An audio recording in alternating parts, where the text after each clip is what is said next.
Sunday, fun day, manic Monday, weekend warriors, Sunday scaries.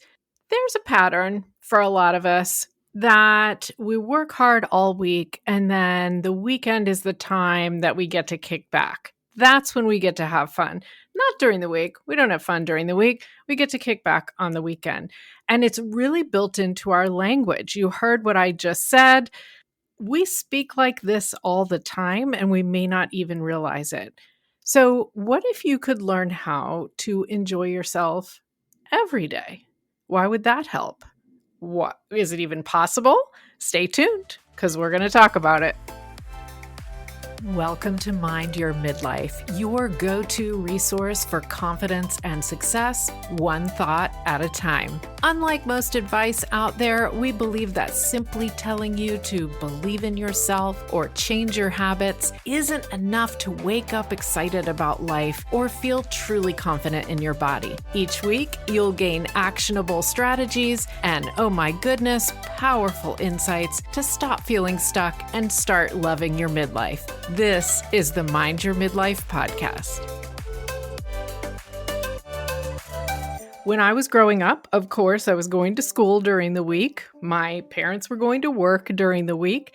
As an adult, I am going to work during the week. My kids were going to school during the week. This is a pattern, of course, nothing inherently wrong with that. I did, as a kid, decide that I was going to make myself a rule where I was never going to do any homework on Friday night or Saturday if I could help it, because I wanted those days to be the fun days. I wanted to do whatever I wanted, and it was not going to be about school. On Sunday, I went to church, and then maybe some more fun things on Sunday, out to eat. That was our thing. And then I had to hit the homework. Now, as an adult, even though I kept seeing on social media this Sunday fun day idea, I was teaching for 12 years, and Sunday was the time when the piles of grading sitting on the dining room table started to stare at me.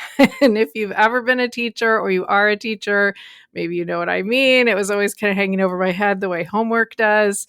But I was definitely always excited at the end of the day on a Friday to have at least a good part of the weekend to relax. And that's when I got to have fun. And so there's nothing inherently wrong with looking forward to the weekend. Don't take this episode to mean that, because that is not what I'm saying. I'm saying the opposite of that. I'm saying we've trained our brains to think of the weekdays and maybe Sunday night with the Sunday scaries as kind of a slog, a grind, a stressful set of time. Just bleh. And then the weekends are the time that we get to have fun. And unless you have a job that runs on a completely different schedule, or maybe you stayed home with your kids and your life just worked on a different schedule, this weekday bleh and weekend that we just look forward to with everything all the time is a very typical pattern. We've trained our brains to look for that. However, brain science is telling us something very different if we want to be healthier in general and, quite frankly, enjoy our lives a little bit more. So let's talk about that. There is something in your brain called the reticular activating system, RAS. You might have heard it referred to. And it's basically like a filter, this is how I think about it, in your brain that takes all the input from your five senses. Let's just pause. Imagine how much input is coming into your brain every second from what you see all around you, what you hear. In fact, I just heard an airplane going by and I didn't really focus on it, except then I realized it could be an example, but I maybe would have just kind of passed by that input. The things we feel, temperature, fabrics, things we feel with all different parts of our body, things we smell. There's always things that we smell that we either might notice or not notice, things we taste, even in the air. Input in all those different ways is coming in to us every single second. So the brain needs a way to filter that and tell yourself what to pay attention to. And that's the reticular activating system. And what it does is pick out from all that input the things that fit with your basic concept of your world, which is your basic beliefs that you hold in your subconscious brain about how the world works, who the people are in your life, what they do, what happens in your environment. And so the brain picks out the things that agree with what the subconscious brain believes. The brain loves to be right. Your brain loves to be right. Maybe you love to be right in general, but I promise you, your brain loves to be right. So this is why when you've maybe watched like true crime shows or detective type shows, and they are talking to witnesses who witnessed a crime, and all the witnesses keep giving slightly different stories, they all saw it, but their brain pulls in the pieces of the situation that make sense to them, that fit with their concept of the world. So there are things maybe that they, believe it or not, saw with their eyes, but maybe didn't even take in because it just didn't fit with their concept of the world. I'll give you another example.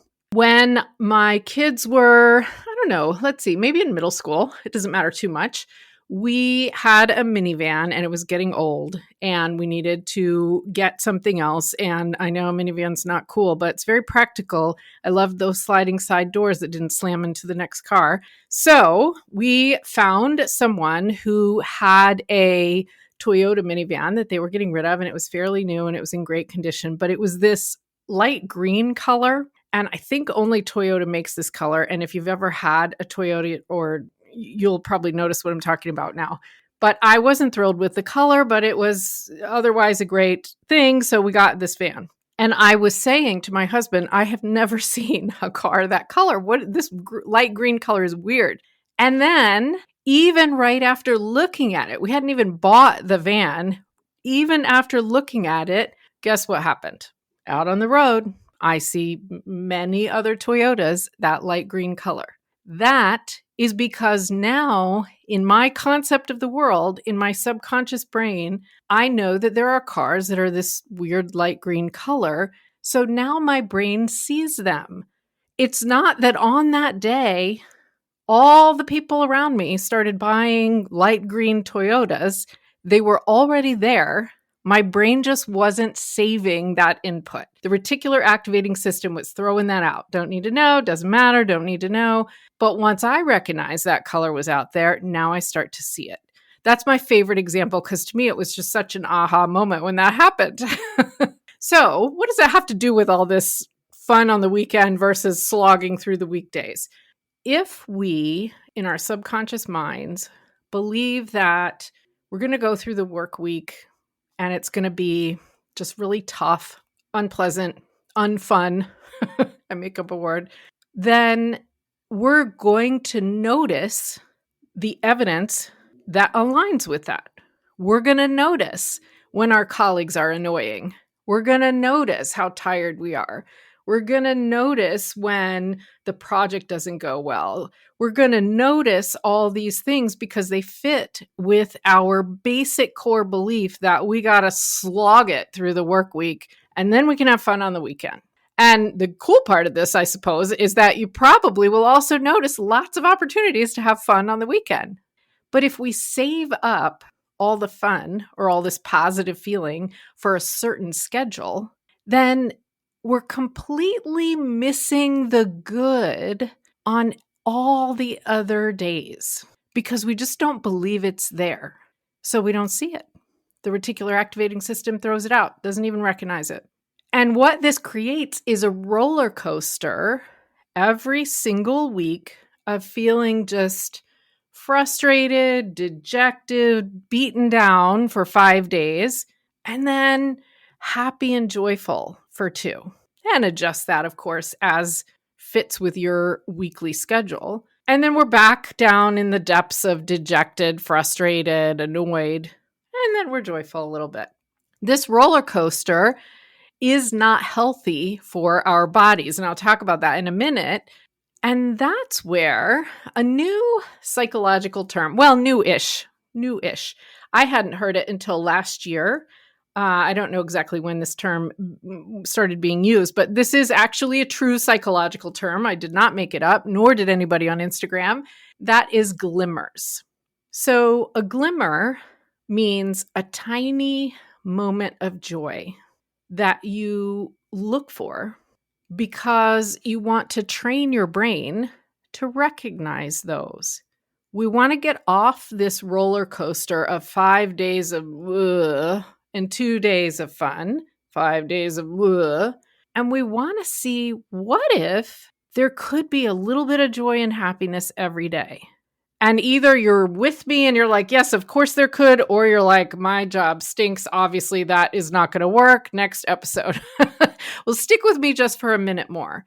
Because even if your job right now or your whatever's happening during your weekdays right now is really hard, there could be still tiny moments of joy. And the key is if we look for them and we start to find them, then it's teaching our brain to look for them more. So what do I mean by a tiny moment of joy, a glimmer? It could just be that you wake up and you still see a little bit of the sunrise and the sky is a little bit pink.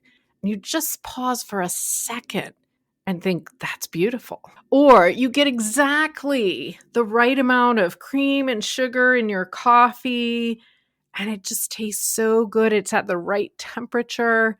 Just pause and just, yum. It could be that your colleague, when you get into the office, brings you a coffee or a tea or whatever. And of course you're going to say thank you, right? But maybe you pause and you really feel, wow, how cool that I work with a colleague who would do that for me. Let yourself feel it. Because the more we can find those, the more our brains believe that they are there and the more they look. So let's look at this a little bit deeper. Way, way back in season 1 of this podcast, when it was called OMG Teach Me, in episode 14, my guest Jen Liss shared with me that we could add some joy to any day by asking ourselves, what is fun for me today? And she even meant at work. And I kind of went, what's fun for me at work? Really fun at work? What? And so she said, well, what if we substitute the word enthusiastic or enthusiasm? What am I enthusiastic about today? It could apply to your job. It could apply to whatever chores you have to do.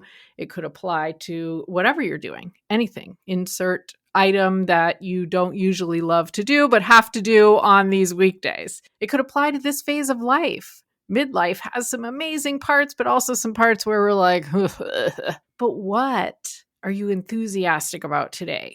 Or what is fun for you today in your job, in your day? Because again, your brain likes to be right. So if we ask ourselves a question in this way, you might not have an answer off the top of your head. Now that I've just said that, you might not have an answer, and that's fine. But maybe put a little sticky note to yourself in your office or in your phone. What am I enthusiastic about today? And start your brain working on it. Let it work on that. And maybe you'll realize, gosh, I really do love my colleagues. I love that I get to see them each day. Or maybe you'll realize, yeah, I really like working on this particular type of project. Or you'll realize you really like doing whatever type of activity. Well, could you add more of that? Is there a way that you could focus more on that?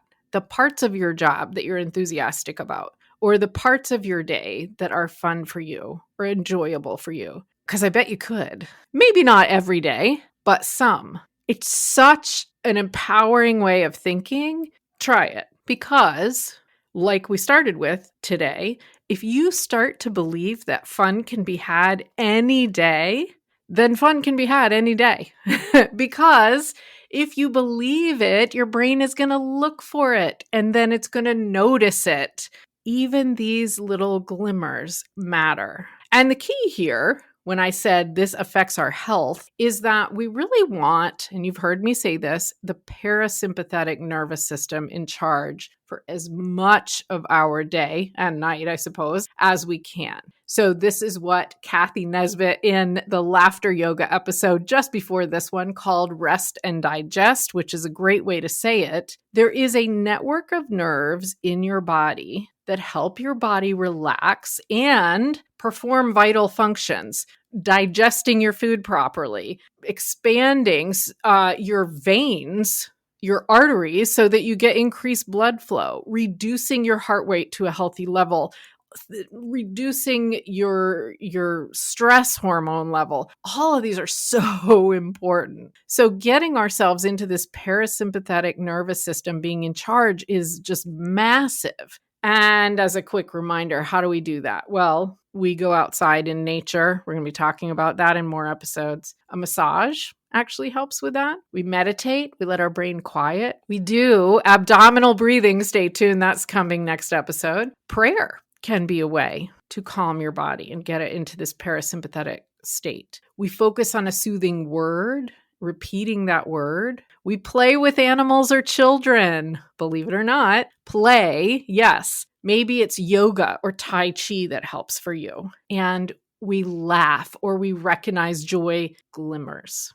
So your health is being affected the more you can recognize a glimmer of joy that is happening every day, any day, not just the weekend. And the way our brains learn, by the way, and adopt a new belief in the subconscious brain is repetition and emotion. So wouldn't it be cool if we could teach our brains to believe that fun can be had every day? There's always little moments of fun coming. We can always look forward to that because they're always going to be coming. If we repeat, and allow ourselves to feel it, then our brains start to look for that. And our brains believe we're safe. And this situation is okay for me to be calm about and happy about. And there's the nervous system. So let yourself find a moment of joy. Let yourself feel it. Repeat. So I gave you an example. A colleague brings you a cup of coffee. Of course, you're going to say thanks, but feel it. Feel the gratitude that you have a colleague that would do that for you. Maybe you are an empty nester or a bird launcher, as I heard someone say recently. Have some pictures handy of great memories with your kids, maybe when they were younger, that you can have a look at for a minute and just feel the fun from that great memory, the love with your kids. That's a glimmer. Maybe you're going to take the initiative. Maybe you reach out to someone and you tell them you're grateful for them. Or if you feel cheesy doing that, reach out to someone and say, I hope you're having a great day. I hadn't talked to you in a while. So easy, but it feels so good. And feel that. So on a busy day, during your work week or during any busy day where there's a lot of stressful things, a lot of things pulling at you, of course, we know in midlife that's definitely the thing. You don't have extra time for very much, but you do have time to recognize glimmers and start to train your brain that there are fun, joyful things happening every day. You do not have to save it for the weekend. You do not have to live for the weekend. I want you to find it every day. It's mixing into your life a deeper appreciation for those little things and creating joy every day or most days, right? Let's be realistic. Every now and then there's just going to be a not good day, and that's okay. But most days there's going to be something. Recognize a little thing. Just pause for a second and feel it. Even in the midst of a crappy day, if the sun just set and the sky turned amazing colors of pink and orange, feel that happiness And then your brain's going to look again and look again and look again and recognize more things, which means more joy. It's like a spiral of happiness as opposed to the other way around. And I wish that for you. Absolutely, Sunday is not the only fun day. You can do this anytime, and it is healthy if you do. So thank you for listening today. Let me ask you this. Are we connected on Instagram yet? Make sure, go to Instagram, find Cheryl P. Fisher, and let's connect. And I just want to say my DMs are always open for you to send me a note or an audio message about questions you have or an episode that helped you. I want to hear from you. And I will say this, it will always be me who answers. I do not pass that off to anyone else. So get in touch. I would love to hear from you. And make sure you have hit the follow button on Mind Your Midlife on your podcast app, because our next episode is going to be a cool one. I'm talking with a breathwork coach about how even breathing, the most basic function, can make a huge difference in our lives. And that sure doesn't take more time in the day. So, oh my goodness, let's keep creating confidence and success, one thought at a time.